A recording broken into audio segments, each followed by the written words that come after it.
You are now watching Mooga TV.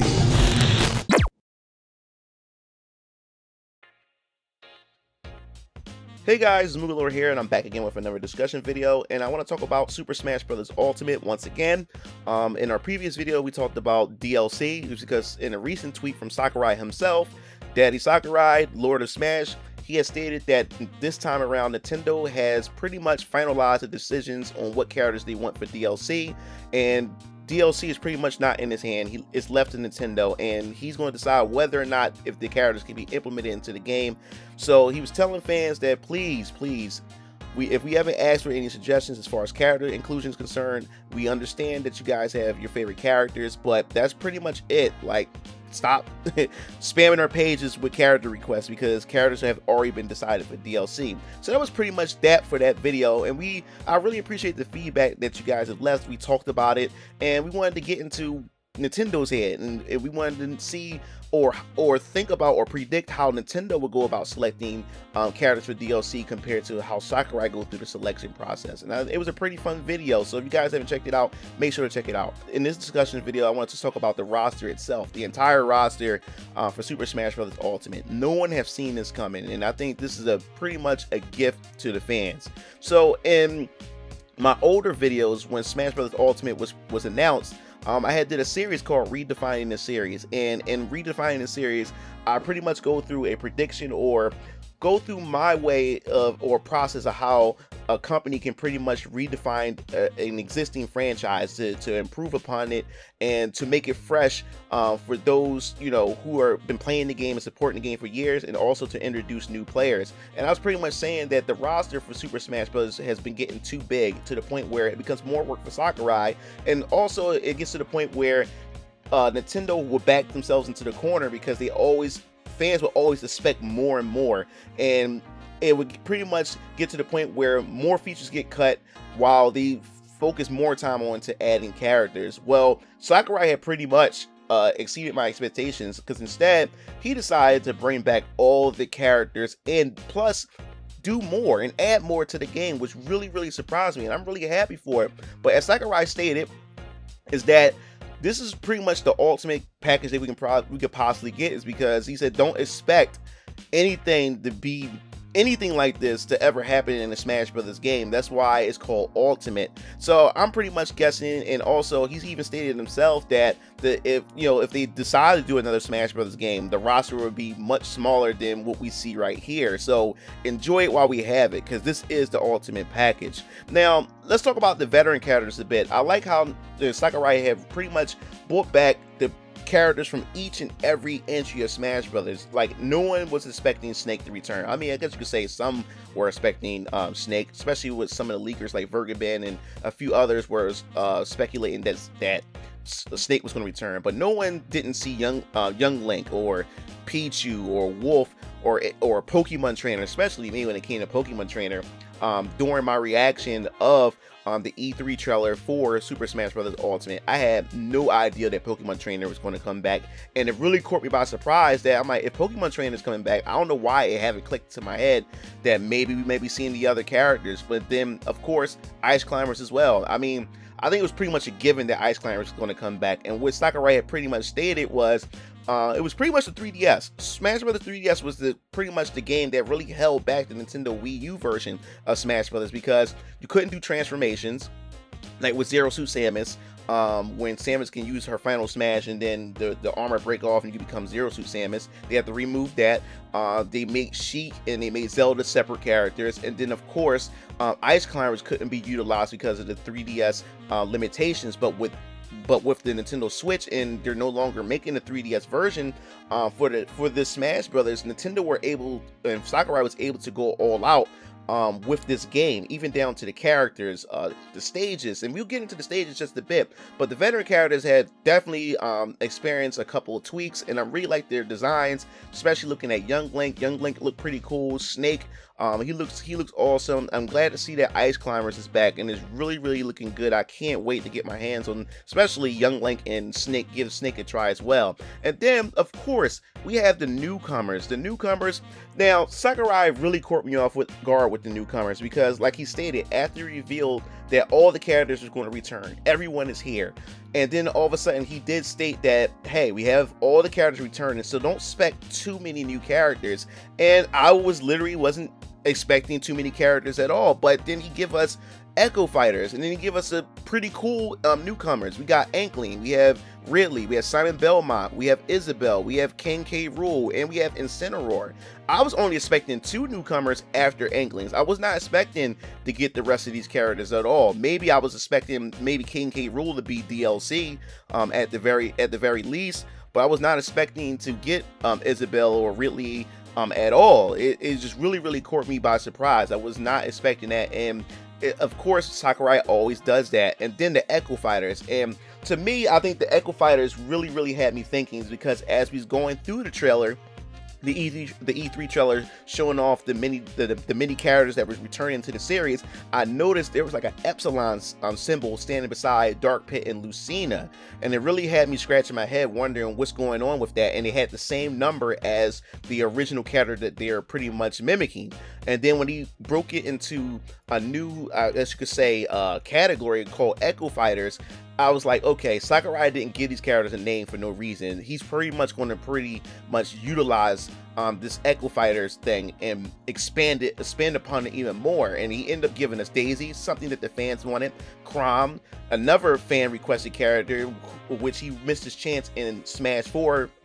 Pretty much everyone was upset about that. No one was expecting Lucina to be a playable character over top of Chrom, but he gave us Chrom, which he's pretty much a mixture of Roy, Marth, and a little bit of Ike, I guess you can say. So this is going to be a pretty unique character, and I can't wait to see how players utilize this character. I'm not really much of a Marth player, or I like Roy. Roy is pretty cool, and I'm not really much of a Lucina player, but I'm definitely going to give Chrom a try. And then of course we had Dark Samus. Dark Samus was a character that everyone was pretty much predicting to make it into Super Smash Bros. Ultimate, for the simple fact is Samus didn't have the Dark Samus color anymore, because Dark Samus was a color in Smash Bros. Wii U, and it just wasn't there in Smash Bros. Ultimate. And then we've been surprised with Dark Samus, and Dark Samus looked pretty cool. I'm definitely give Dark Samus a try, because Samus is a fun character that I often play with every once in a while, just have fun with Samus. So Dark Samus looked interesting. I'd love to give Dark Samus a try. And of course, Dark Pit and Lucina, they're back, so they finally have a name for themselves, Echo Fighters.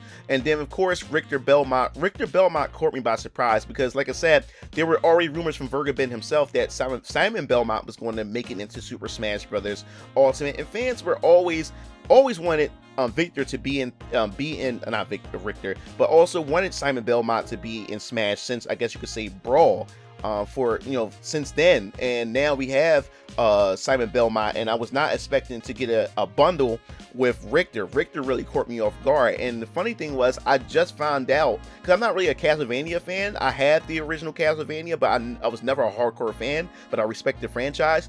And I recently ran into Rondo of Blood on YouTube. I was looking at the history of Castlevania, and Rondo of Blood looked pretty interesting. And it's like right after I seen that video a week before the announcement of the Belmonts, I had Richter look pretty cool, and I love the soundtrack to it. And then they end up announcing Richter. I was surprised. So Richter Belmont, pretty cool Echo Fighter. So let's talk about other aspects of the game, because we just didn't get an awesome roster. We also got some cool features added to it, and Sakurai really put his heart and soul. I really appreciate what Sakurai done alongside his team. He redesigned all the stages. He took even the melee stages and redesigned them, give them better lighting effects. And that's what I love about this Smash Bros. Because like I said, the 3DS had pretty much held back the possibilities and the potential of the development of the Wii U versions, because they had to pretty much keep them on par with one another. But Sakurai and his team was able to go all out now that it's only going to be released on the Nintendo Switch. And I love the lighting effects in most of the stages, the shadows to the stages. And the thing that I didn't like about the previous Smash Bros. Games that reintroduced or brought back like stages from the 64, stages from Melee and Brawl, I didn't like the fact is that the character models were much bigger. They scaled much bigger than the stage itself. So some stages that were well designed from Melee just didn't feel right to me in the Wii U versions because the character models was much bigger than the stages. But what Sakurai did this time was redesign the stages, rebalance the stages, so the characters can fit perfectly into the stage itself. So I'm definitely going to revisit a lot of these Smash Bros. Melee stages, and of course the classic 64 stages. I'm definitely looking forward to this. And then of course the stage transitions. I didn't see this coming. Stage transitions, I think that's going to be pretty cool. It's going to be pretty fun. I'm definitely going to toggle that on and off and, you know, take some of my favorite stages and put them together and have them transition back and forth. I wonder if that's a feature that you can possibly use for the online mode. I think it'd be fun on online as well. Kick it off with your friends, have a good time, and just play, and then you just, next thing you know, the stage just transitions to another stage. I think that'll bring a lot of hype and excitement, especially when you're having some casual fun with your friends and everything. I think that'd be pretty cool. And then of course, Sakurai himself also catered more options to the hardcore players. We have Final Smash meters, something that they should have done since the Smash Bros. Wii U. I was waiting for something like this. So it's more akin to a fighting game now, because you have your special meter. Then the thing that really concerns me, there's no way to decrease your opponent's meter. Well, I mean, I wouldn't say it concerns me, because fighting games work that way too, unless you have like an EX bar and stuff like that in fighting games that reduces your meter, but your meter constantly increases. But I still think that it's pretty cool, and these are weaker versions of the Final Smash since everything is meter based now, which is pretty cool. And then of course Sakurai had pretty much implemented the Omega and Battlefield versions of stages, so you have a lot of things you can do competitively if you're trying to have that hardcore experience. And of course you could toggle stage hazards on and off. Now this is something that the competitive community is flipping out and going nuts over, because this also opened up the possibilities of making allowing other stages to be legitimate and be legalized, and it, you know, so it won't be as boring, especially with the Smash Bros. Wii U. I can't remember all the stages that was available in the Wii U version. I know that it was Lilac Cruise, Smashville, and I believe another stage that was Final Destination and Battlefield were amongst the stages that were only like pretty much available for people, for players to compete on. So you constantly hear the same music over and over again, and it has a lack of variety as far as scenery is concerned. But now that you can toggle stage hazards on and off, I think that's pretty interesting to see what the community does. The hardcore competitive community has a lot on their hands as far as now figuring out which stages to legalize in the tournaments. I think that's pretty cool, and I can't wait to see how the community handles that. But let's not forget the Spirit mode. Spirit mode is pretty much like the stickers that feature that was in Smash Bros. Brawl, Subspace Emissary, but it's like they dived in and went a little bit deeper into the stickers, which I think is pretty cool. And it's the feature that, you know, which the Wii U was pretty much lacking. There wasn't a lot of single player tools, a lot of single player features for players to pretty much experience on their own to keep themselves busy if they want to get away from some of the competitive aspects, or they want to get away from the Smash part of the game. So I like the fact that they added some more RPG elements. They incorporated other characters from other franchises and made them into spirits. So it's like a little RPG that you can have fun with to power up your characters and stuff. So if you into stuff like that, I think that's pretty cool. I'm gonna give Spirit mode a try. I'm looking forward to see what it has to deliver. And then of course we have World of Light. World of Light is, some people is pretty much wishing for a Subspace Emissary too. Now the thing is, I love Subspace Emissary, but the only thing about Subspace Emissary is that the stage designs, when you go through the stages, are pretty generic. I wish with Subspace Emissary they would have went a little bit farther by adding puzzles to the game and everything like that. And also in the redefining series that I have, I also gave my ideas of how Nintendo can go about a story mode. But besides the fact, we don't know much about World of Light. Yes, we've seen the opening cinematic, and a lot of people were suspecting that maybe it's only the open cinematic and we may get an ending cinematic, but we just don't know what other goodies that Sakurai may have with this mode. He only showed us what he wanted to show us, so there may still be some goodies hidden within the World of Light. We're just going to have to wait and see. But I believe that this is the mode that's going to allow us to, as a conventional mode, to allow us to unlock characters all the way through. This is a streamlined mode that allows us to unlock all these characters. So I'm really looking forward to it. Can't wait to give it a try.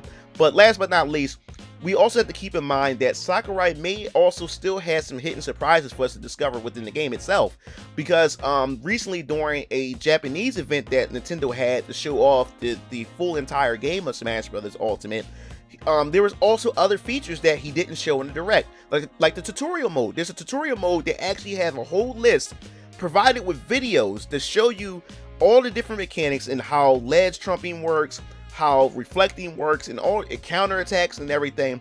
And I think it's a pretty neat feature. And I think that's a feature that I want to check out myself and maybe toggle through it and maybe even do a video on it. So there's other modes and features that he didn't touch bases on, and I believe that he did that on purpose, because a lot of people during the direct were upset that he spent too much time on the spirits mode and stuff like that. But I think that Sakurai did that on purpose, because maybe there may be some other hidden goodies that he wants us to play the game and discover. But he put this direct out there, and this is all my guess. This is all hypothetical. I don't know, but it's just me giving my own theory.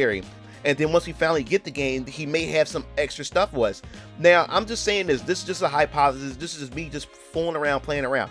What if he might have another character that's hidden within the game once you unlock everything? What if you have another character? We just don't know. Maybe he don't want us to know that. Maybe he just put this out there just to throw us off, and then we get the game. There may be other features. It may not be a character. It could be just other modes. It could be anything. We just don't know. So that's the exciting part, because Sakurai still wants to excite us. Because remember before, he didn't want to do a Subspace Emissary no more. I remember in a blog that he stated is that now we're in the age of YouTube and people uploading videos. It just wasn't fair that people will upload the cutscenes and the cinematics, and it ruins the experience for players. So he didn't want to put all that time and development into that just for people just to upload it on YouTube and everything. So maybe he just wanted to show us this, and then we get into the game, he leave it to us to go discover the rest. Just don't know. But other than that, I'm really looking forward to it.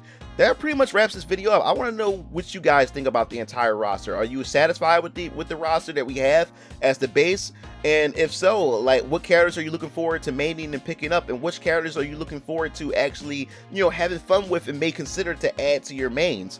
I would definitely like to hear that. And what stages are you looking forward to play? There's a ton of stages in this game that I'm looking forward to try, but I definitely want to hear what stages are you looking forward to play. And as far as DLC is concerned, what DLC characters would you like to see? Even though the Nintendo already selected them, I still like to hear what DLC characters would be cool from your perspective. I think that would be pretty fun. So make sure you like the video, hit the subscribe button, and also don't forget to hit the notification bell to be notified when I upload more videos in the near future. This is Mugen Lord signing off. See you Game Fiends later. Peace out.